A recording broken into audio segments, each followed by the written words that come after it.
नमस्कार। कार्यक्रम स्थानीय जनसरोकारमा तपाईलाई स्वागत छ। म नवीन धमला। दर्शकबिन, आजको कार्यक्रममा मध्य प्रदेशको मुख्यमन्त्री लालबाबु राउतसँग मध्य प्रदेशको विकास, सम्भावना, समृद्धि लगायतका विविध पक्षमा केन्द्रित रहेर बहस गर्नेछु।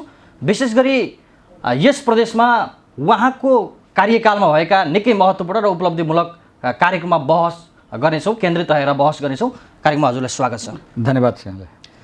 तपाईँ निर्वाचित भएर जति पनि आउनुभयो, यस सरकारको प्रमुख भएर काम गरेको चाहिँ 4 वर्ष बितिसकेको छ हैन?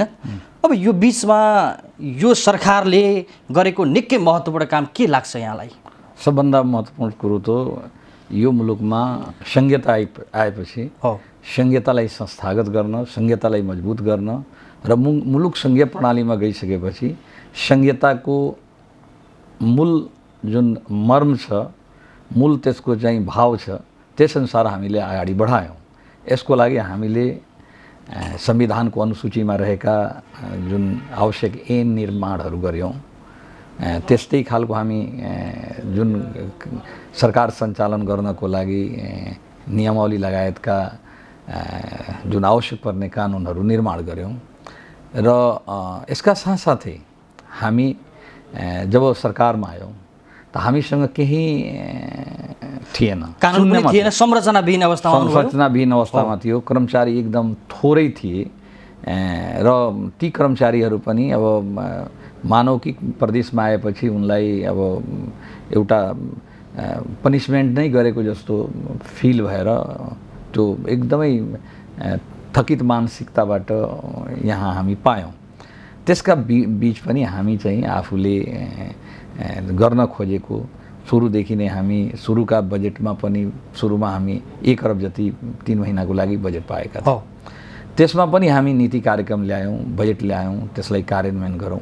तत्पश्चात जुन हामी बजेट प्राप्त गर्छौँ, जुन हामी विभिन्न किसिमका जुन अनुदानहरू सङ्घीय सरकारले हामीले दिने हो, किनभने अहिले मोर देन 90% ट्याक्सेसहरू त सङ्घले नै लिने गरेका छ र त्यो चाहिँ राष्ट्रिय प्राकृतिक तथा वित्त जुन आयोग छ त्यसको भनौँ न एउटा यही नै बनाएर त्यस किसिमको गरिराखेको छ। गठन हुनुभन्दा पहिले नै 15% स्थानीय त 15% प्रदेश र 70% जुन किसिमको गरेका छ, त्यसअनुसारको पाउने हामी जुन रकम छ त्यसलाई हामीले आफ्ना अनुसार खर्च गर्न सकेका छौँ। तपाईँहरू संरचनाविहीन अवस्थामा आउनुभयो, सरकारको प्रमुख भएर तपाईँले लामो समय काम गर्नुभयो, स्थिर सरकारको रूपमा पनि लिएको छ मध्य प्रदेशलाई हैन? तपाईँको कार्यकालमा मध्य प्रदेशको विकास र समृद्धिका लागि गरेको महत्त्वपूर्ण काम के हो मुख्यमन्त्री? अब सबभन्दा महत्त्वपूर्ण कुरो यहाँले भन्नुपर्दाखेरि मेरो आफ्नो फाइन्डिङ्स के थियो भने समाजलाई रूपान्तरण गर्ने हो। समाजलाई अब तपाईँले भन्दाखेरि यो रोड बनाउनु, तपाईँको पुल बनाउनु, बिल्डिङहरू बनाउनु विकासको एउटा पार्ट हो।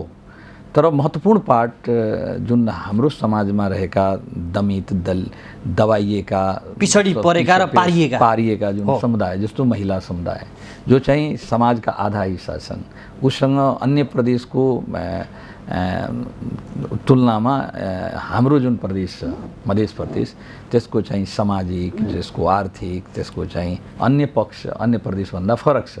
किनभने महिलालाई जुन हेर्ने दृष्टिकोण छ, दलितलाई हेर्ने दृष्टिकोण छ, अल्पसङ्ख्यक र पिछडा वर्गलाई हेर्ने दृष्टिकोण अरूभन्दा अलिकता फरक छ। यहाँ अलिकता महिलालाई विकासका क्षेत्रमा पनि प्रदेश सरकारले चाहिँ महत्त्वपूर्ण काम गर्यो। महिलालाई दबाइएका, दलितसँग चाहिँ अलिकता बढी नै भेदभाव गरिएका समुदाय, यसका लागि हामी तपाईँलाई जानकारी गराउँ, यो पहिलो प्रदेश होला जहाँ हामी आवश्यक ऐन कानुन बनाउँदाखेरि, चाहे प्रदेश प्रहरी ऐन होस्, चाहे प्रदेश निजामती सेवा ऐन होस्, प्रदेश प्रहरी ऐन र निजामतीमा अब 50% महिलालाई आरक्षण गरेका छौँ। यो पहिलो प्रदेश होला जहाँ महिलालाई 50% हामी आरक्षण गरेका छौँ। र 50%मा तपाईँ क्लस्टर वाइज, जस्तो यो प्रदेशमा 18% दलित छ भने 18 मा 9 महिला र 9 पुरुष, 12% मुस्लिम छ भने 6 पुरुष र 6 महिला। यस्तै चाहिँ इभेन खस आर्य समेतलाई यो प्रदेशले उसको जनसङ्ख्याको आधारमा दिएको छ। त्यस्तै थारूका अन्य जातीय समुदायहरूलाई जनजातिका पनि हामीले त्यस किसिमका क्लस्टर यो समुदायलाई यो वर्गलाई लक्षित गरेर प्रदेश सरकारले कस्ता कार्यक्रम सञ्चालन ल्याएका छ। म तपाईले भन्दाखेरि अहिले तपाईको अब हामी अब साँच्चीकै भन्ने हो भने प्रहरी प्रशासन बिना सरकारको कल्पना गर्न सकिँदैन। अहिले पनि जुन संविधानको अनुसूची 6 को 1 नम्बरमै छ प्रहरी प्रशासन तथा शान्ति सुरक्षा प्रदेशको ज्युरिडिक्सनभित्र पर्छ। तर सङ्घीय सरकारको जुन मानसिकता छ, सोच छ, सङ्घीयतालाई हेर्ने दृष्टिकोण छ, आफूले प्रयोग गर्दै आएको जुन शक्ति पावर छ त्यो चाहिँ प्रदेशमा नजाओस्, अन्य ठाउँमा नजाओस्, जसले गर्दा सम्माननीय राष्ट्रपतिज्यूबाट 2076 माघ 28 गते प्रहरी समायोजनको ऐन प्रमाणित बनिसक्दा पनि, विधेयक प्रमाणित भएर ऐन बनिसक्दा पनि अहिलेसम्म विभिन्न बहानामा त्यो चाहिँ अब प्रहरी समय गरेका छैन। तथापि हाम्रो अब तपाईँले भने जस्तो अब हाम्रो सोच के छ भने कि हामीले अब त्यस्ता अब समुदाय जो चाहिँ अब पछि पारिएका समुदाय छन् उसलाई कसरी अगाडि बढाउने। हाम्रो के छ भने जब 50% महिलालाई हामी आरक्षण गर्छौँ, दलितलाई उसको जनसङ्ख्याको आधारमा आरक्षण गर्छौँ, समानुपातिक समावेशताको जुन प्रत्याभूति छ त्यो दिलाउन सक्छौँ। त्यति मात्र होइन, तपाईँले जानकारी गराउँ, यो महिलालाई त अब तपाईँ कसरी यसको व्यवहारका पक्ष सोध्नुभयो। अब महिला इम्पावर कसरी गर्ने, जन्मने बित्तिकै हामी चाहिँ छोरी बिमा यो विभिन्न कारणले, खासमा भन्ने कोरोनाको कारणले हामीले सोचेको अनुसार काम गर्न सकेनौँ। 2 वर्ष त्यसै पनि स्थगित रह्यो। न हामी चाहिँ अब पैसा, हामीले लिमिटेड पैसा, त्यो पनि पैसा कसरी त्योभन्दा पहिले हामी करिब 6000 जति छोरीहरूको बिमा गरिसकेका छौँ, करिब 6000। र अहिले फेरि पनि बिमाको कार्यक्रम, छोरी जन्मने बित्तिकै उसलाई 3 लाखको बिमा गर्ने यो पहिलो प्रदेश होला। यो प्रदेशका सबै जिल्लाहरू, सबै ठाउँहरूमा हुन त अब यो फेरि सूचना भइसक्यो। छोरीहरूको हित र उत्थानका लागि महत्त्वपूर्ण कार्यक्रम अगाडि सार्नु भयो। होइन, त्यस्तै चाहिँ अब 8 कक्षामा अध्ययन गर्ने सम्पूर्ण यहाँ साइकल दिने कार्यक्रम। साइकलको कस्तो रहेछ भने 8 कक्षामा किन दिइन्छ भने त्यो छोरी 9-10मा गयो भने त्यहाँसम्म उसले चाहिँ पढ्न पाउँछ। यहाँ सहरको लागि त्यतिको महत्त्व हुँदैन, हुने खाने परिवारको लागि त्यति साइकल महत्त्व राख्दैन। तर गाउँमा जानुहोस्, अहिले पनि छोरीहरू अब भनौँ न त्यो चाहिँ करिब 4 माइल के अरे 4 किलोमिटर, 5 किलोमिटर, 10 किलोमिटरसम्म पनि यस्ता ठाउँहरू छ जहाँ हिँडेर जानुपर्ने अवस्था। भनेपछि यो मध्य प्रदेशले अगाडि सारेको साइकल वितरण कार्यक्रम, बेटी पढाओ बेटी बचाओ अभियान कार्यक्रम, त्यही अभियानभित्र हो। अहिले चाहिँ तपाईँको हरेक 8 जिल्लामा अब लास्ट इयर पनि अब कोरोनाको कारणले हामी सुरु गर्थ्यौँ, कोरोनाको कोही अनलाइन क्लास भयो, त 8वटै जिल्लामा अब लोकसभाको कक्षा सञ्चालन गर्ने। यो वर्षदेखि त हाम्रो के थियो भने, हुन त विगतमा हामी 100वटा स्कुलमा खास गरेर छोरीहरूको लागि महिला शौचालयको हामी चाहिँ गऱ्यौँ, माध्यमिक त र अहिले चाहिँ जुन अहिले खासमा भन्ने हो भने यो प्राथमिक कक्षा सञ्चालन हुने खालका छ, त्यसमा चाहिँ हामी 100वटा हामी टोयलेट सञ्चालन बनायौँ।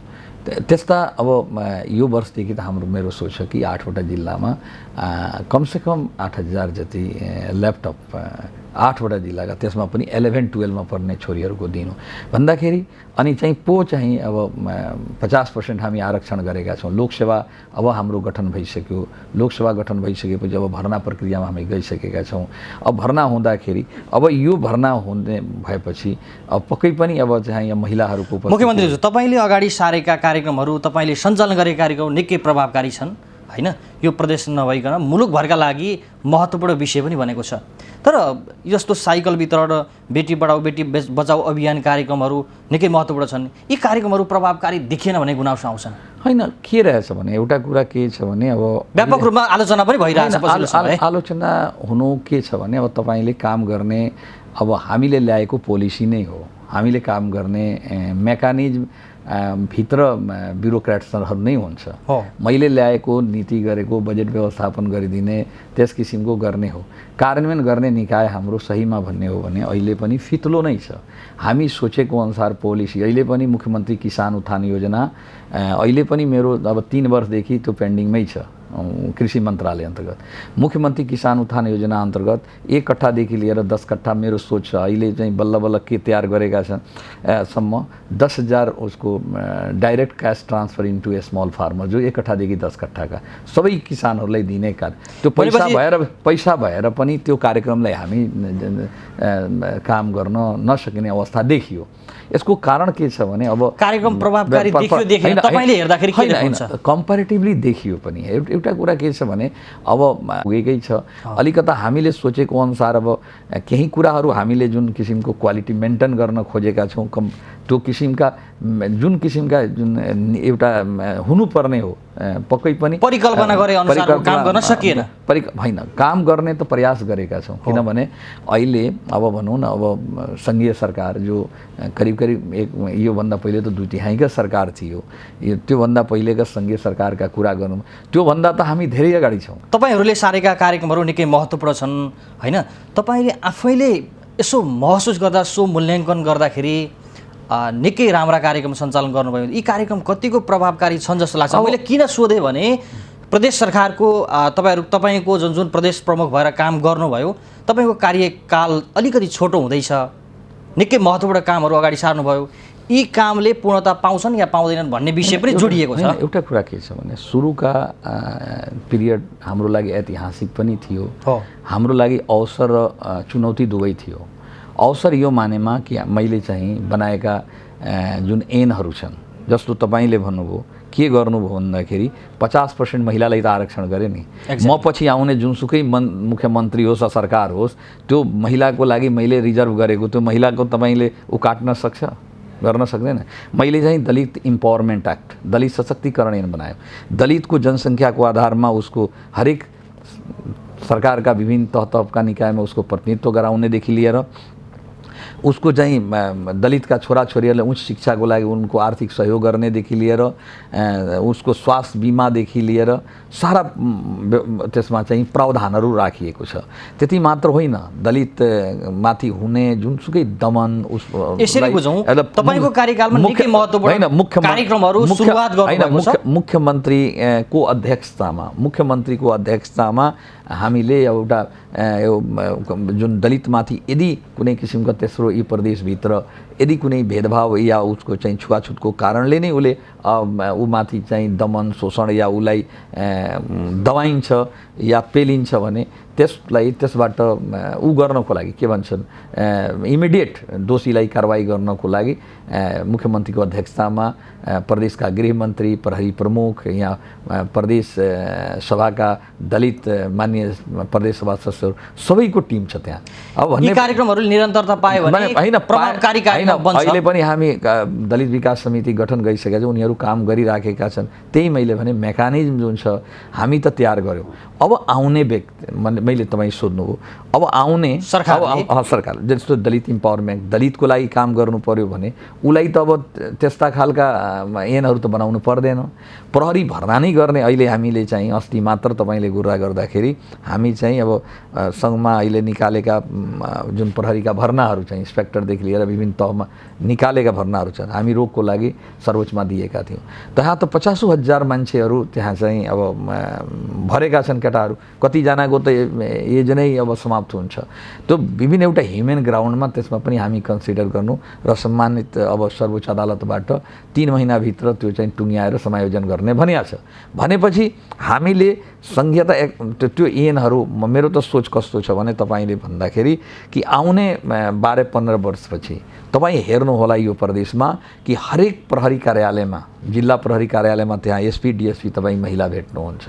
थाना चौकीहरू छन् त्यहाँ चाहिँ महिला तपाईँको कन्स्टेबलदेखि लिएर इन्सपेक्टर सबै पाउनुहुन्छ भन्दाखेरि महिलामाथि हुने हिंसा त्यो महिलाकै अब आउने पुस्ता सक्षम भएर निस्किन्छन्। पक्कै पनि अब आउने पुस्ताका लागि लक्षित गरेर प्रदेश सरकारले यो मध्य प्रदेशले विशेष कार्यक्रम अब एउटा कुरा अर्को पनि म भन्छु तपाईँले म जानकारी गराउँ। मेरो सोच के छ भने कि आउने समय यो जस्तो कि अब सरकार होस् या सरकारका विभिन्न तह निकाय होस् जो महिला मैत्री होस्, महिलाका एकदम समाजको आधा हिस्सा महिलाले ओटेकी छन्। यो प्रदेशभित्र मेजोरिटी एउटा कम्युनिटी दलित कम्युनिटी हो। यहाँका मुस्लिम कम्युनिटी हुन्। यी कम्युनिटीहरूको अब तपाईँलाई बाइपास गरेर ओझेलमा पारेर मूल स्ट्रिममा नल्याइकन समाजको यो प्रदेशको भनौँ न समृद्धि विकासको परिकल्पना गर्नु एउटा त्यो अब भनौँ न्यायोचित हुन सक्दैन। यो प्रसङ्गलाई यसरी छुट्याउँ, महत्त्वपूर्ण ऐन कानुनहरू तपाईँहरूले निर्माण गर्नुभयो तपाईँहरूकै कार्यकालमा, होइन? अब विकासतर्फ जाउँ। विकासले कति फड्को मार्यो? अब विकास के को विकास? अब रोडको विकास, यो विकास हो, विकासको नागरिकलाई आवश्यक पर्ने आवश्यकताको विषयलाई जोडिरहेको छु। म भन्छु यो प्रदेशभित्र तपाईँले हामी त सबै थोक नयाँ छ, ऐन पनि बनायौँ। तपाईँले भन्दाखेरि अहिले प्रदेशभित्र अहिले स्वास्थ्य विज्ञान प्रतिष्ठान गठन भइसक्यो। अहिले 4वटा फ्याकल्टिजको पढाइ सुरु पनि भइसकेको छ। अहिले तपाईँले थाहा होला कि अध्यादेशबाट भएर पनि मैले ल्याएको यो 2टा युनिभर्सिटी, राजविराजमा एग्रिकल्चर युनिभर्सिटी र पर्सामा साइन्स एन्ड टेक्नोलोजी युनिभर्सिटी हामी ल्याइसकेका छौँ। एक ठाउँमा त भिसी पनि नियुक्त गरेर अहिले कार्यक्रम अगाडि बढिसकेको छ, अर्को ठाउँमा छिटै नै हामी भिसी नियुक्त गरेर अगाडि बढ्छौँ। अब यो पनि एउटा शिक्षाको डेभलपमेन्टको मेरो सोच अहिले पनि के छ भने, अब अहिले हुन त विधेयक अहिले सदनभित्र छ, प्रदेश अहिलेसँगले जुन सिटिभिटी प्रदेशमा दिनुपर्ने उसले नदिएर हामी प्रदेश अब प्राविधिक शिक्षा बोर्ड नै गठन गरेर हामीले आफ्नै प्रदेशभित्र जुन इन्जिनियरिङ होस्, चाहे तपाईको हेल्थका सेक्टरमा, चाहे नर्सिङ होस्, एचए होस्, चाहे ल्याब टेक्निसियन्स होस्, चाहे प्लम्बिङ होस्, अब त्यसलाई चाहिँ हामी इजी वेमा त्यो खोल्नको लागि सामुदायिक विद्यालय छ भने त्यसलाई दिने, पैसा पनि दिने र प्रोग्राम पनि दिने। निजी विद्यालय निजी स्तरबाट पनि कसैले नर्सिङ एचए यो पढाउन चाहन्छ भने उसलाई पर्मिसन इजी वेमा दिने। यसको लागि हामी विधेयक अहिले सदन यो चाहिँ उच्च शिक्षा र प्राविधिक शिक्षाका लागि प्रदेश सरकारले निकै महत्त्वपूर्ण काम गरेको छ। हैन, यो विकास भनेको यो शिक्षाको विकास तर आधारभूत विद्यालयहरूमा प्रदेश सरकारले ध्यान दिएन भने हैन। एउटा कुरा के छ भने तपाईले यति बजेट दिदिनुस् संघीय सरकारमा 15%। अहिले मलाई लाग्छ कि जति नेपाल सरकारको शिक्षा मन्त्रालयभित्र बजेट छ त यो 7वटा प्रदेशको त्यतिको बजेट चाहिँ उनीहरूले जुन दिनुपर्ने सामान्यकरण जुन अनुदान छ त्यो छैन। किनभने खरबभन्दा बढी चाहिँ त्यहाँ बजेट छ एउटा शिक्षा मन्त्रालय। उसले के गर्न सकेको छ? एकछिन अहिले पनि संविधान त स्थानीय जुन तहभित्र अहिले यो माध्यमिक तहसम्मको शिक्षा राखेको छ। हामी डाइरेक्ट हाम्रो पनि एउटा लेख त लिमिटेड बजेट हुँदाहुँदै तपाईँलाई योभन्दा पहिलेको मन्त्री हुँदाखेरि गिरिराजमणि हुँदाखेरि हामी त बोलाएको प्रधानमन्त्रीजीको बैठकमा स्पष्ट धारणा पनि सबै मुख्यमन्त्री राखेको, कमसेकम जिल्ला जुन पहिलेको जिल्लामा अब शिक्षा कार्यालय हुन्थ्यो, अहिले चाहिँ जिल्ला शिक्षा समन्वय इकाइ के बनाएछ त्यो पनि अहिले हामीलाई नदिनु, यो कतिको लज्जास्पद र हास्यास्पद कुरा हो। अब हामीले किनभने हाम्रो पनि बजेट छ, हामी जहाँ जनतालाई आवश्यक छौँ त्यहाँ हामी सरकारको नेतृत्व गरिराखेका छौँ। यहाँ जनताका पीर मर्का सजिलैसँग पोखिने ठाउँ हो, राख्ने ठाउँ हो। तपाईँ कसरी भन्नुभयो? यसको लागि त हामीले बजेटको प्रबन्ध पनि दिनुपर्छ, थोरै सुधार गर्ने हाम्रो। भनेपछि खुल्ला आँखाले देखे जसरी अधिकार दिएको छैन सबै तहमा? कहाँ छ? म तपाईँले एउटा त कुरा धन्य भन्नु कि त्यो बेला मान्य उपेन्द्रजी त्यो बेला स्वास्थ्य मन्त्री हुँदाखेरि उनकै मन्त्रालयमा संहिता अहिले देखिएको छ। हामी 8वटै जिल्लामा अब पहिले त उनीहरूले गरेको ओएनएम अनुसार 8 जिल्लामा 3वटा जनस्वास्थ्य कार्यालय थियो पहिलेको जनस्वास्थ्य कार्यालय, जबकि त्योभन्दा पहिले त सबै जिल्लामा जनस्वास्थ्य कार्यालय हुनु। उहाँकै पालामा सबै जिल्लामा जनस्वास्थ्य कार्यालय भयो। अहिले हामीसँग जिल्लाका जुन अस्पतालहरू छन् ती जम्मै आएका छन् ड्यु टु उपेन्द्र यादवजी। अहिले म भन्छु त्यो बाहेक कुनै पनि मन्त्रालय, संघीय मन्त्रालय जस्तो सिँचाइकै कुरा गर्ने हो भने अहिले पनि बागमती, नारायणी र तपाईँको कमला अहिले पनि सङ्घका मार्फत छ। कृषि मन्त्रालय अन्तर्गतकै कुरा गर्ने हो भने पहिलेदेखि अहिले अब नवलपुरदेखि लिएर मत्स्य यहाँ केन्द्रदेखि लिएर थुप्रै अहिले जुन कार्यालय छ जुन संघीय सरकार मार्फत छ। मतलब एउटा भएको कार्यालय संविधान त हामीले पाउनुपर्ने त्यो पनि अहिले दिएको, संविधान अनुसार अधिकार दिएको छैन। त्यसैले अब तपाईँले भन्दाखेरि अब जुन शिक्षाको कुरा गर्नुभयो, हाम्रो लगानी एक त लिमिटेड बजेट छ, हामी कहाँ कहाँ लगाउने, त्यसमा पनि अब हामीले खोलेको संस्था छ माध्यमिक तक। हाम्रो पनि इच्छा छ कि एउटा प्रदेशभित्र नमुना शिक्षा हामी कायम गरौँ। तपाईँले शिक्षाका लागि निकै महत्त्वपूर्ण कार्यक्रम अगाडि सार्नुभयो, चेलीबेटीका लागि पनि निकै महत्त्वपूर्ण कार्यक्रम सार्नुभयो। तर आधारभूत तहदेखि माध्यमिक तहसम्म यो प्रदेश मात्र होइन, मुलुकभरिको समस्या शिक्षामा गुणस्तरीयता वृद्धि भएन। एकदम सही कुरा हो। यो कुरालाई स्वीकार गर्नु होइन, यो एकदम स्वीकार गर्छु। तर सङ्घ सरकारले गर्ने हो कि प्रदेश सरकारले गर्ने हो कि स्थानीय तह त सानो बजेट? होइन, एउटा कुरा के भने संविधानलाई जुन किसिमको ऊँट बनाइएको छ नि, संविधानलाई ऊँट बनाइएको छ, यो वास्तवमा भन्ने हो भने यस्ता अधिकारहरू प्रदेश जुन संहिता भएको मुलुकलाई तपाईँ हेर्ने हो भने यस्ता आधारभूत कुराहरू जस्तो कि शिक्षा होस्, स्वास्थ्य होस्, कृषिका सिँचाइका जुन पोलिसी बनाउने कुराहरू स्थानीय तहको यो प्रदेशभित्र छ। यसले के गर्यो, प्रदेशलाई पङ्गु बनाउनको लागि, कमजोर बनाउनको लागि सिधै म त दोस्रो संविधान सभामा म त मसौदा समितिको पनि सदस्य मैले हेरेँ।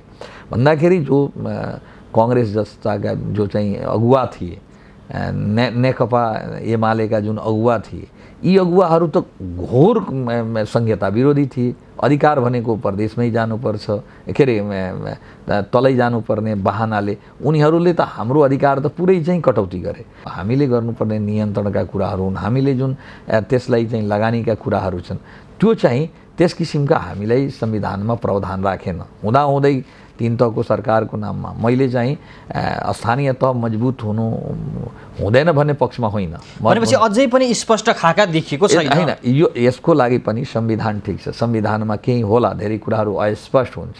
त संविधानको अस्पष्टतालाई हटाउनको लागि ऐन पनि बनाइदिनु पर्थ्यो नि। ऐन पनि ऐनको आवश्यकता भयो, ऐन बिना काम गर्न सकिएन। ऐन त एक त ऐन पनि छ, संविधानमै आधारभूतदेखि तपाईँ भन्नुभयो माध्यमिक तहका शिक्षाहरूलाई अहिले चाहिँ यो स्थानीय तहमा राखेको छ। अब एउटा स्थानीय तहभित्र मानिहाल्नुहोस् न, पहिलेको गाविसहरू थियो, 5 वटा 7 वटा 10 वटा पालिकाहरूमा 12 वटा 14 वटा गाविसलाई समायोजन गरेर एउटा स्थानीय तह बन्यो। वार्डहरू मिलाएर अहिले चाहिँ नगरपालिका थुप्रै वार्ड मिलाएर जहाँ अहिले चाहिँ 50,000 1 लाख जति जनसङ्ख्याहरू, ठुलो जनसङ्ख्या। अब त्यहाँ पहिले पनि स्कुलहरू थिए। अब गाउँपालिकाकै कुरा गर्न, गाउँमा एउटा गाउँ गाविसमा 2 वटा 3 वटा स्कुल हुने गर्थ्यो। एउटा स्थानीय तहमा केही नभने 50 देखि माथिको विद्यालय हुन्छ, पहाडी तराई मिलाएर। अब भन्नु, अब ती स्कुलहरूमा त्यहाँ पढाउने जुन अब टिचरहरू छन्, अब त्यहाँलाई कस्तो युज गरियो भने त्यसको स्रोत साधनलाई अन्यत्र चाहिँ युज गर्ने गरियो। त्यसलाई चाहिँ यसलाई मजबुत बनाउन स्थानीय तह मजबुत भएर काम गरोस्, स्थानीय तह एउटा काम गर्ने उसलाई वातावरण होस्। त्यो पनि के गर्ने भन्दाखेरि मास्ट इभेन स्थानीय तहको कुरा गर्दाखेरि कहिले चाहिँ नियुक्ति गर्न मिल्ने, कहिले नमिल्ने, संविधानलाई ऐन कानुनलाई पनि अब सँगैमा बसेका सिंहदरबारभित्र बसेर रजाई गरेर बसेका एउटा शाखावत गीतले पनि पत्र पठाएर तपाईँ नियुक्ति गर्न सक्नुहुन्न, तपाईँ यसरी गर्न पाउन सक्नुहुन्न भन्नेपछि यी बेबुज राजा बेबुज नगरी टकेसेर खाजा टकेसेर भाजी, न कसै बुझाउनेवाला छ न बुझ्नेवाला। धेरै स्थानीय तहले कानुन मिचेर पनि काम गरिरहेका छन्। स्थानीय तह के, सुन्नुहोस् न, जति स्थानीय तहलाई अधिकार छ त्यसअनुसार त कामै गर्न पाएका छैन। कानुन मिचेर के काम गरेका छन्, कुन एउटा बताइदिनुहोस् न के काम गरेका छन्। अब यहाँ कस्तो छ भने तपाईँले एक त स्पष्ट कानुन नदिनु, ठिक छ, तपाईँ त जुनसुकै तपाईँ कुरा गर्दाखेरि सुशासनको पक्षको कुरा गरिराख्नु भएको छ। मलाई लाग्छ सुशासनको पक्षको कुरा गर्दाखेरि म भन्छु तपाईँसँग ओभरसाइट गर्ने निकाय छ, जो दोषी छ त्यसलाई कारवाही गर्नु, त्यसमा मलाई कहीँ कतै भन्नु छैन। तर मैले भन्नुपर्दाखेरि के छ भने स्थानीय तह जसलाई यहाँका शासकले सरकार पनि भन्नु गर्छ, स्थानीय सरकार, प्रदेश सरकार, 3 तहका हामी सरकार छौँ र संविधानले पनि परिकल्पना के गरेको छ, 3 तहकै सरकारको बिचमा समन्वय हुनुपर्छ, सहकार्य हुन्छ। के सङ्घीय सरकारले त्यो समन्वय र सहकार्य गर्ने प्रयास गरेको छ? के त्यो किसिमका अहिले अब मेरो तपाईँ भन्नुभयो कि स्थानीय तह बढी उच्छृङ्खल भयो, उद्दण्ड भयो, अराजकता, जति पनि आर्थिक जुन एउटा अनुशासनको कमी, धेरै कुराहरू त्यहाँ देखियो। तपाईँ भने जस्तो बेरोजगारी पनि देखियो, भ्रष्टाचार बढ्यो, मुलुकमा संहिताको अभ्यास भएपछि नागरिकले जुन अपेक्षा गरेका थिए सिंहदरबार अधिकार आउने अपेक्षा गरेका थिए, सिंहदरबार आफ्नै अनुहारमा हेरोस्, अर्कोको अनुहारमा हेर्नु पर्दैन। सिंहदरबारको अनुहार यदि सफा भएको भए नि त यो अवस्थै मुलुकमा आउँदैन थियो। त्यहाँ चाहिँ अब को कहाँ छ, स्थानीय तहकै कुरा गर्दाखेरि तपाईँ ऐन कानुनले त्यसलाई बाँध्न सक्नुहुन्छ, ऐन कानुनले त्यसलाई घेर्न सक्नुहुन्छ। ऐन कानुनलाई तपाईँ अब बनाएर अब त्यहाँ चाहिँ अब तपाईँ शिक्षाको स्वास्थ्यको कुरा त दिनुभयो, तर त्यस अनुसारको म्यान पावर तपाईँ दिनु भएन, त्यस अनुसारको त्यसलाई काम गर्ने वातावरण दिन सकिएन। हामीलाई त अब सङ्घको पर्मिसन लिएर मात्र स्थानीय तहलाई तपाईँको निर्देशन नियन्त्रण या कुनै कुरा गर्ने गरियो भन्दाखेरि यो मुलुकमा प्रदेश भनेको त एकदम छुट्टै हो, कुनै अलग निकाय हो, कुनै एकदम माथिबाट आएर अलगै त्यो गठन भएको। स्थानीय तहका जनप्रतिनिधिले प्रदेशले प्रभावकारी काम गरेन गुनासो गर्छन्। हामीले कार्यपालिकाबाट पठाएको निर्णय, हामीले माग गरेको निर्णय अनुसार बजेट दिँदैन, एउटा उपभोक्ता समितिलाई ठेकदारलाई वितरणमुखी बजेट दिन्छ पनि भनेर गुनासो पनि गर्छन् नि। होइन, उसलाई के छ भने हेर्नुहोस्, एउटा कुरा के छ भने स्थानीय तहभन्दा धेरै व्यवस्थित प्रदेश सरकार छ, सङ्घभन्दा पनि धेरै व्यवस्थित अहिले प्रदेश सरकार छ। अब प्रदेश सरकारले जो चाहिँ विधि सम्मत कानुन सम्मत जो चाहिँ स्थानीय तहलाई दिनुपर्ने हाम्रो जुन यो बजेटहरू छन्, जस्तो कि सम्पूरक अनुदान हो, विशेष अनुदान होस् या तपाईँको सशर्त अनुदान होस् या यी विभिन्न किसिमका अनुदानहरू हामीले पनि हामी दिने गरेका छौँ। विधि प्रक्रियालाई नै टेकेर हामी दिने गर्छौँ। तर तपाईँले भने जस्तो एउटा के गर्थ्यो भने अब पहिले त अब कस्तो देखियो भने पहिले चाहिँ अन्तर प्रदेश परिषदको बैठक हुन्थ्यो, अन्तर समन्वय परिषदको बैठक हुन्थ्यो, जसको अध्यक्षता मुख्यमन्त्रीले गर्थे। त्यसमा चाहिँ प्रायः जस्तो सबै पालिकाहरू जस्तो यो प्रदेशभित्र 136सम्म नै 136 पालिकाका मेयर उपमेयर र हामी प्रशासकीय हुँदै त कस्तो बनाइदिए भने यिनीहरूको भेटघाट नहोस् भनेर उनीहरू 4-5 जनालाई, एकजना दलित, एकजनालाई महिला, एकजनालाई के गरेर एउटा समावेशीको नाममा सबै काटेर भन्दाखेरि यिनीहरूको बिचमा पनि भेटघाट नहोस्। त्यो बेला मैले चाहिँ वर्षमा 2 चोटि हामी बैठक गर्थ्यौँ, 136 पालिकालाई बोलाउँथ्यौँ, त्यहाँ डिबेट डिस्कसन छलफल हुन्थ्यो, हामीले आफूले ल्याउने कार्यक्रम नीति कार्यक्रम बजेट सम्बन्धी छलफल हुन्थ्यो, हामीले कसरी पठाउँदाखेरि उहाँहरूले काम गर्ने सजिलो हुन्थ्यो त्यसरी कुरा गर्थ्यौँ। त्यो पनि हटाइदियो, त्यो पनि हटाएर यसरी नगर्ने त्यसरी गर्ने भन्दाखेरि जुन सङ्घले जहिले पनि एउटा प्रदेशमा अङ्कुश लगाउने त्यहाँ चाहिँ भोलिका दिन त मान्छेमा एउटा के भयो भने एउटा डर भयो, एउटा त्रास भयो कि स्थानीय तहमा गएपछि हाम्रो क्यारियर छैन। अनि सिंहदरबारको अधिकार नागरिकको घर दैलोमा पुगेको हो जस्तो लागेन, होइन पुगाउनै चाहेनन्। मैले भने नि भनेपछि संघीयताको अभ्यास अनुरूप, संघीयताको परिकल्पना अनुरूप अहिले पनि मुलुकको विकास र समृद्धिका लागि कार्यक्रम अगाडि सरेको होइन। कार्यक्रम छ, त्यस अनुसारको काम गर्ने म्यान पावर देखिएन, म्यान पावर छैन। एउटा कुरा के छ भने स्थानीय तह पनि एउटा नयाँ थियो। मुख्यमन्त्री अब दक्ष जनशक्तिको अभावमा एउटा तपाईँ प्रदेश प्रमुख हुनुहुन्छ, एउटा प्रदेशलाई समृद्धिको दिशातिर, समृद्धिको अभियानमा अगाडि सार्नलाई दक्ष जनशक्तिको अभाव हुँदा कतिको असर पर्छ? एकदमै ठुलो असर पर्छ। भन्नु न, एउटा मैले जनप्रतिनिधि भनेको या मिनिस्टर भनेको या निर्वाचित जनप्रतिनिधि भनेको ऊ सरकारी रकम उसले खर्च गर्ने होइन, उसले बनाउने सहजीकरण गर्ने हो। उसले खर्च गर्ने त्यो जिम्मा त्यो दिएको छैन। त्यो भनेको पोलिसी निर्माण गरेर मात्रै चाहिँ गर्ने हो, पोलिसी निर्माण गर्ने मात्र उसको दायित्व जिम्मा हो। खर्च गर्ने जिम्मा, खर्च गर्ने दायित्व भनेको त्यो ब्युरोक्रेट्सकै हो, त्यो कर्मचारी कै हो। अब त्यहाँ यसरी गर्दाखेरि जुन किसिमका अब मानिहाल्नुहोस् कि त्यसको भित्र रहेका भर्खर त कतिजना त स्टाफ कलेजबाट सिधै पठाउँछन् स्थानीय तहमा, जहाँ 7-8 गाविसहरू जोडेर बनेका छन्, करोडौँ बजेट छ, त्यसलाई चाहिँ अब धेरै कुराको ज्ञान त छैन।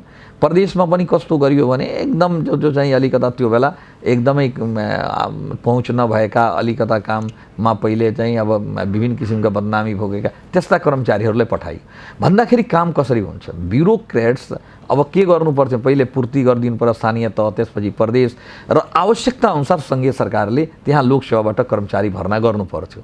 तर के भयो कि माथि नै चाहिँ कर्मचारी जाके अब चाहिँ त्यहीँबाट भर्ना सुरु गर्छ, तल चाहिँ एसकार्सिटी हो। सङ्घ र प्रदेशको समस्या तल बेसिक लेभलमा ग्राउन्ड फेजमा चाहिँ देखिएको समस्या सङ्घ सरकारले सम्बोधन गर्न सकेन। त्यो एकदमै हो नि त। तपाईँलाई म सुरुमा एउटा नसकेको कारण अहिले सङ्घीयताको परिकल्पना अनुरूप काम धेरै ठाउँमा भएको छैन। एउटा कुरा नेपालको कन्टेक्स्टमा भन्ने हो भने सङ्घीय सरकारभन्दा त बेटर प्रदेश सरकारले गरेकै छ, बेटर गरेको छ। जहाँको पनि गएर हेर्नुहोस्, मधेस सरकारले अब भौतिक पूर्वाधार विकासमा कति प्रतिशत काम गर्यो? तपाईँहरू निर्वाचित हुँदा निकै महत्त्वपूर्ण घोषणापत्रमा उल्लेख पनि गर्नुहुन्छ, राजनीतिक दलहरू होइन, तपाईँ एउटा प्रदेश सरकारको प्रमुख भएर लामो समय काम गर्नुभयो, स्थिर सरकारको रूपमा रहनुभयो, काम गर्नुभयो। हामी सुरुदेखि नै अब तपाईँलाई अब पालिका जोड्ने बाटो निर्माण गर्नेदेखि लिएर हामीले निकालेका थुप्रै डेटाहरू छन्। एउटा 4 वर्षको अवधिमा अब पुलहरू छन्, हाम्रो आफ्नो सीमित स्रोत साधनले पुलहरू छन्, बाटोघाटो छ, विद्यालयहरू छन्, स्वास्थ्यका यो हस्पिटल्सहरू धेरै चाहिँ हामी आवश्यक पूर्वाधारका कामहरू गऱ्यौँ।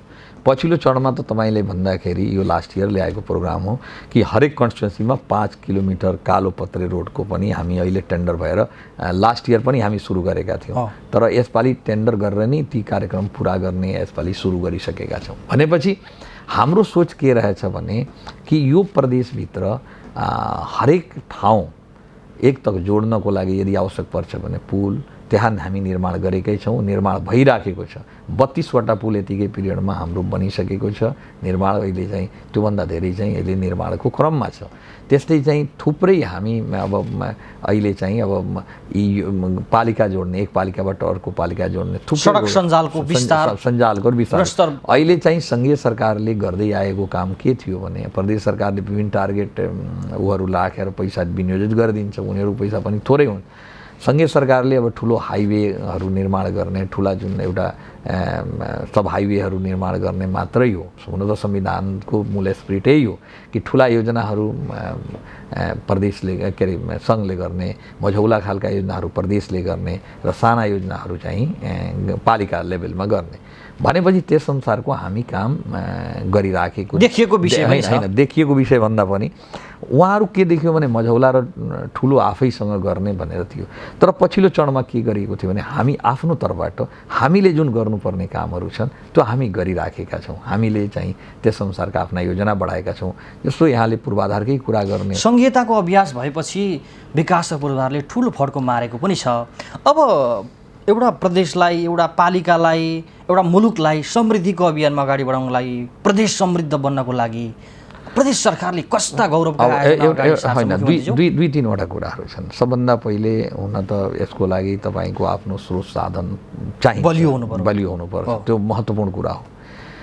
तपाईँलाई यो प्रदेश खास गरेर जसको नेतृत्व गरिरहेका छौँ, मुख्यमन्त्री हो, यसको चाहिँ 3वटा मेजर उसको चाहिँ अब आधारहरू छन् जसमा टेकेर यो प्रदेशलाई समृद्ध र विकसित गर्न सक्छौँ। पहिलो हो तपाईँको कृषि। कृषिलाई अब तपाईँको कसरी त्यहाँका अब लाई कसरी यहाँका उत्पादनलाई वृद्धि गरेर अहिले चाहिँ तपाईँ माइग्रेसन भएर गइराखेका युवाहरू तुलनात्मक रूपमा हेर्ने हो भने यो प्रदेश नै सबभन्दा बढी युवा चाहिँ पलायन भइराखेको छ। तर प्रदेश सरकारले काम गर्न सकेन, कृषकका लागि महत्त्वपूर्ण कार्यक्रम गर्न सकेन। सुन्नु न, पहिले यही कुरालाई म भन्दैछु नि, तपाईँले प्रदेश सरकार गर्न सकेन, एउटा सिँचाइको र एउटा कृषिको कार्यालय पनि ह्यान्डओभर नगर्न सकेको सरकारले, मैले त्यही भनेको सङ्घीय सरकारले। अब यो गर्ने हो, कृषि हो। कृषिमा जुन यहाँ चाहिँ अब तपाईँले उत्पादन अहिले कृषकको मूल्य, उखुको मूल्यको कुरा छ, सङ्घ सरकारले नै त्यसलाई निर्धारण गर्ने, सङ्घ सरकारले नै अब उद्योगीहरूलाई अब त्यहाँ चाहिँ पेमेन्ट भएको छैन भने सानो सानो कुरामा आफै दखलन्दाजी गर्ने। म त भन्छु कि प्रदेश सरकार त अहिले भर्खर जन्मेको शिशु हो। त्यो शिशुलाई अब त्यस किसिमका वातावरण बनाउन सक्नु भएन, चाहना अनुसार उसलाई माया एफेक्सन सबै थोकले दिन सक्नु भएन। त्यही अहिले के गरिएको छ, प्रश्नको जवाब हामी चाहिँ मानौँ कि हामी एकदमै म्याच्योर्ड भइसक्यो, संहिता म्याच्योर्ड भइसक्यो, प्रदेश सरकार म्याच्योर्ड भइसक्यो, त्यस किसिमको यहाँहरूको क्वेसन हुन्छ। व्यवहारमा जाँदाखेरि सङ्घले त मानौँ कि कहिले यो समाप्त होला। म त सधैँ भन्ने गर्छु सङ्घले प्रदेशलाई जिम्मा लाउने, प्रदेशले स्थानीय तहलाई अर्थात् सङ्घलाई जिम्मा दिने होइन। नागरिकका पीडित नागरिकहरूका ती समस्या गुनासा सुन्ने मुलुकमा सरकार देखिएन। बजार व्यवस्थापन भएन, कृषकले उत्पादन गरेको उपज बजारसम्म पुग्दैन, सही मूल्याङ्कन हुँदैन यस उत्पादन गरेको उपज। तपाईँ सोध्दै हुनुहुन्थ्यो कि आधार के त, पहिले कृषि हो, त्यसपछि उद्योग हो, त्यसपछि पर्यटन हो। यो 3वटालाई फोकस गरेर यदि प्रदेशले जोड दिएर जाने हो, सङ्घीय सरकारबाट यसलाई सपोर्ट मिल्ने हो भने हामीले यो प्रदेशलाई समृद्ध र विकसित बनाउन हामीले धेरै समय लाग्दैन। तपाईँले म भन्छु कृषि भनेको यो प्रदेश कुनै जमानामा आफ्नो यो 8 जिल्ला भनौँ, यो या तराई मधेस यो नेपालको भनौँ, जसको सप्लाई नेपालले मात्र पुग्ने होइन विदेशमा पनि जान्थ्यो पहिले। अहिले के भइसकेको छ, अहिले पातलो र मिठो चामल खानु छ भने तपाईँ बाहिरबाट नै ल्याउनु पर्ने अहिलेको आवश्यकता देखिएको छ। यसको कारण के छ भने हामी त 4 वर्षदेखि मानिहाल्नुहोस् यो सरकारमा छौँ, हामी पहल गरिराखेका छौँ कि यहाँको उत्पादकत्व बढाउने, यहाँको कृषिमा अहिले जुन मान्छेहरू यहीँ आफ्ना खेतमा काम गर्न सक्ने, उत्पादकत्व बढेपछि उनीहरूको सिँचाइ मलखादको व्यवस्था छ भने पक्कै पनि ती किसानहरू किन को चाहन्छ कि त्यो अरबका मुलुकमा गएर खाडी मुलुकमा गएर त्यहाँ चाहिँ आफ्नो त्यहाँ चाहिँ एकदमै गर्मीमा काम गरेर को चाहन्छ कि आफ्नो गाउँठाउँ छोडेर बाहिर जानु। सबै मुख्यमन्त्री यो प्रसङ्गलाई अलिक छोटो बनाऊ। समृद्धिको आधार कृषि, पर्यटन, उद्योग हो। अब उद्योगका लागि व्यवसायीहरूसँग सहुलियतमा कार्यक्रमहरू दिने, ऋण उपलब्ध गराउने यो वातावरण सिर्जना भएन। कृषिका लागि बजार व्यवस्थापन भएन। पर्यटनका लागि पर्यटकीय क्षेत्रहरूलाई पूर्ण रूपमा भएका पर्यटक क्षेत्रहरूलाई पनि व्यवस्थापन गरेर कुनै पनि स्थानीय तहले, कुनै पनि प्रदेश सरकारले महत्त्वपूर्ण कार्यक्रम अगाडि सारेको देखिएको छैन। अहिले तपाईँले भन्दाखेरि अहिले संहितामा प्रदेशको मैले भने नि दोस्रो कृषिकै कुरा गर्नु भने तपाईँलाई अहिले पनि मलखाद कसले ल्याउँछ? सङ्घले ल्याउँछ। मलखादको कुरा त सुन्नुभयो होला नि, प्रत्येक वर्ष किसानलाई आन्दोलन गर्नुपर्ने अवस्था आउँछ। प्रत्येक वर्ष किसानलाई उसको मलखादको अभावमा उससँग धेरै चाहिँ अन्याय भएको अवस्था देखिन्छ। उसले पैसा दिन तयार छ तर सङ्घ सरकारले जुन ल्याएको मल छ त्यो एक त समयमा नपुग्नु, क्वालिटीको पनि नआउनु, धेरै चाहिँ गुनासाहरू सुनिन्छ। म तफसिलमा जान चाहन्न। अर्को उद्योगको कुरा गर्नुभयो, उद्योगकै कुरा गर्ने हो भने हामी बल्ल बल्ल उद्योग ऐन बनाएर नियमावली चाहिँ फाइनल चरणमा छ। उद्योग ऐनमा हामीले जुन किसिमका ऐनका प्रावधानहरू राखेका छौँ जसले गर्दा किसानहरूलाई मतलब यस्तो पनि प्रावधान छ 20 वर्ष ट्याक्स नतिर्न पाउने, किसान के अरे उद्योगीले उसलाई चाहिँ अब नो स्ट्राइक जोन घोषणा गर्ने, त्यसलाई उसलाई चाहिँ विद्युतका फ्यासिलिटी दिने, उसको चाहिँ अब त्यस किसिमको सेक्युरिटीको व्यवस्था गर्ने, यी सबै कुराहरूलाई प्रदेश सरकारले आफ्ना ल्याएको उद्योग ऐनमा सामेल गरेको छ। यो प्लेन भूमि हो, मैले भने नि यो एकदम समतल छ। यहाँ हाम्रो लागि यो बलिदान के हो, यो ब्लेसिङ पनि हो कि यो 8वटा जिल्ला भारतसँग जोडिएको छ र ती सबै खुल्ला छन् र हाम्रो लागि ब्लेसिङ यस कारणले छ। यसको यो इम्पोर्टेन्सलाई, यो महत्त्वलाई हामी चाहिँ यसको फाइदा उठाउन सक्यो भने, यो यसलाई प्रशस्त उपयोग गर्न सक्यो भने मुलुकको समृद्धिका लागि, प्रदेशको समृद्धिका लागि टेवा पुग्नेछ। यो प्रदेश सरकारले बुझेको छ, जानेको छ, प्रदेश सरकार चाहेको पनि छ। प्रदेश सरकार कदम अगाडि सरेको छ। हैन प्रदेश सरकार एउटा कुरा के छ भने यसको लागि तपाईँले म भने नि आवश्यक ऐन कानुन बनाउन अहिले पनि सङ्घीय सरकारको दखलअन्दाजी, हस्तक्षेप र विभिन्न किसिमका अहिले पनि मैले भने नि सानो एउटा चिनी उद्योगका किसानको पेमेन्टको कुरा त सङ्घीय सरकारले मात्र एड्रेस गर्न खोज्छ। होइन, यो प्रदेशमा जानुपर्छ, यो अधिकार प्रदेशले लिनुपर्छ। प्रदेशभित्र कुनै किसिमको खुखु किसानदेखि लिएर विभिन्न किसानको ऊ छ भने होइन, प्रदेश सरकार जिम्मेवारी हुन्छ। प्रदेश सरकार कहिले के अरे प्रदेश सरकारलाई कहिले चाहिँ यो सोधिएको छ कि तपाईँहरू सरकार हो, तपाईँहरू कहाँ पनि किसानहरू त्यहीँका किसानहरू छन्, त्यो किसानहरू तपाईँ कहाँ जाँदाखेरि के जवाब दिनुपर्छ कहिले सोधेको छ? माथिल्लो सरकारसँग आवाज लिएर जानु परेन प्रदेश सरकारले? प्रदेश सरकारले सङ्घीय सरकारसँग तलका गुनासा लिएर जानु पर्यो। एउटा कुरा भन्दाखेरि अब सुतेको मान्छेलाई उठाउन सजिलो हुन्छ, होइन, जागेको मान्छेलाई जगाउन बडो गाह्रो हुन्छ। कुरो के छ भने सङ्घीय सरकार जो चाहिँ कस्तो देखियो, म तपाईँले भने संहिताप्रति कस्तो नीति देखियो सङ्घीय सरकारको। हाम्रो प्रदेश त अनवान्टेड बेबी जस्तो हो। अनवान्टेड बेबी भन्दाखेरि कपालले नचाहेर जन्मिएको हो। यो मुलुकमा अहिलेको सरकारका नेतृत्व गर्नेहरू कहिले पनि संहिताका पक्षमा थिएन। संहिता भनेको बोझै ठानेका थिए तर संहिता संरक्षणविहीन होइन, संहिता कार्यान्वयन गर्ने निकायमा बसेर संहिताको विरोधीहरू त्यो ठाउँमा गइसकेपछि संहिताको हकीकत के हुन्छ त्यो भएको हामीलाई भएको अधिकार ऐन कानुन संविधानमा तपाईँलाई थाहा छ नि। यो संविधान जारी हुँदाखेरिको अवस्थामा हामी भनेको तराई मधेसको अधिकारको लागि लड्ने पार्टीहरू, तत्कालीन सङ्घीय समाजवादी फोरम, चाहे राजपा लगायतका पार्टीहरू बाहिर आएको हो नि त, यहाँ आयो नि त। हामी संविधान के अरे यसरी यो आएको यथास्थितिमा संविधानले स्वीकार गर्दैनौँ, आएको हो नि। संविधान दुनियाँको एकदम राम्रो संविधान छ, यो त्यो दुनियाँ जसले चाहिँ वकालत गर्थ्यो त्यो अहिले के भइसकेको छ भने होइन, संहितामा त धेरै अधिकार भयो, संहितामा त यो अधिकार प्रदेशलाई दिनु हुँदैन, यो यिनीहरूलाई दियो भने यो के गर्छ भनेर भनेको। मैले भन्दाखेरि त्यो रहेको छ। त्यसैले संहिताको जुन किसिमका स्पिरिटको अनुसार काम गर्न सक्ने त्यो नेतृत्वमा पुगेन, चाहे योभन्दा पहिलेका प्रधानमन्त्री होस् चाहे अहिले पनि। त्यो हामी जुन किसिमका सोचेका छौँ, सोचिराखेका छौँ कि सङ्घीय सरकारबाट काम गर्न, अहिले प्रहरी प्रशासन यो सरकार आएको झन्डै कति भयो छ, प्रहरीलाई समायोजन गर्न सारा चाहिँ तयार छ। प्रहरी त अहिले ह्यान्डओभर गरिदिनु पर्थ्यो नि त, किन गर्न सकेको छैन? सबै तयार हुँदाहुँदै हाम्रो उनीहरूले नै अहिले तत्कालको लागि जति गरेका छ ओएनएमका अनुसार, जति ओएनएम सर्भेबाट चाहिँ अब 7,500 कर्मचारी हामीले पाउनु पर्ने हो, त्यस अनुसारको कर्मचारी हामीले त ह्यान्डओभर गरिदिनु पर्थ्यो न। बाँकी त हामी भर्ना सुरु गर्थ्यौँ, त्यो पनि ह्यान्डओभर नगर्ने भन्दाखेरि कस्तो, जोसुकै सरकारमा आउँदाखेरि कस्तो देखियो भने कि यो हाम्रो अधिकार हो, हामी कसरी दिने?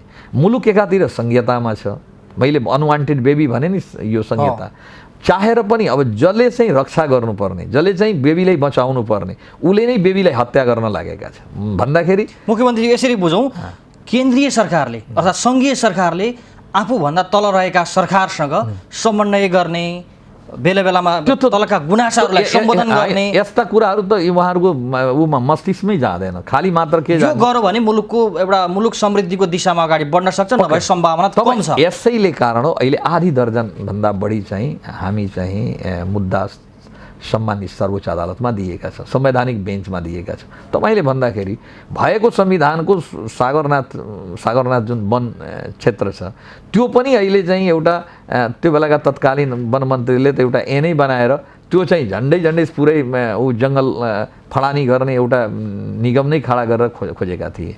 भएको अधिकार पनि उसले चाहिँ उसलाई कसरी गर्ने, त्यसको लागि पनि अब निसुमा छ संवैधानिक बेन्चमा। मलाई विश्वास छ कि त्यो हाम्रो पक्षमा छ। अनि त्यति मात्र होइन, थुप्रै यस्ता अब जुन कुराहरू छन् जुन सङ्घीय सरकारले हामीले गर्नुपर्ने, सहयोग गर्नुपर्ने, बजेटको बाँडफाँड छ, कुनै किसिमको त्यसमा जस्टिस छैन, कुनै किसिमको त्यो समानता छैन। मैले पटक भनेको जे यो प्रदेशभित्र जुन बजेट दिनुहुन्छ त्यसको आधार के त?